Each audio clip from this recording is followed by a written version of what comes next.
I am testifying for the first time as a citizen of and on behalf of the City of Providence. My name is Stacy. I choose to live and work here as a psychotherapist. I am speaking on behalf of Senate Bills Housing 21S 219 and Green Justice Zones 21S 540.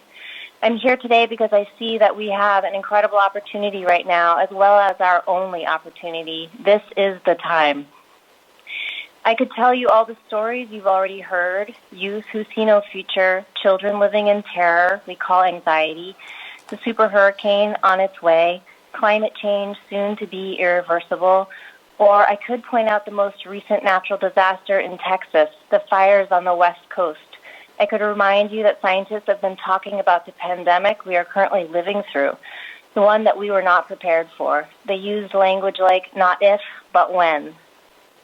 I should talk to you about the people in the Port of Providence who are being poisoned to death, a slow and deliberate and painful death due to all the toxins brought into our beautiful, creative, and innovative city, carried all the way up the bay, passing through our greatest asset as the state, our most extraordinary coastline, and the natural habitats that belong to it.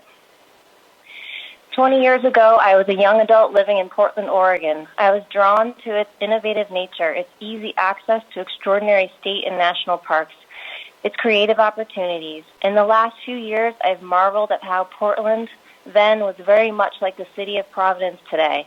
I'm sure you've seen Portland in the news recently, a homeless population so big they refer to it as Tent City.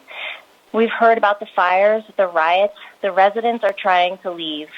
I predict that if we do not act now, this is what Providence will be in 10 years. Let's gather and do not just the right thing, but the smart thing. It is a smart thing to learn from those who have come before us. We are in a privileged moment here in New England. So many cities, states, and countries have come before us facing natural disasters due to climate change. Let's be on the map and in the headlines for being not just a creative city, but the green creative city. Let's be recognized as change makers. Let's be recognized as a leader in a movement. Let's read the headlines that say, Providence paves the way. Thank you for your time.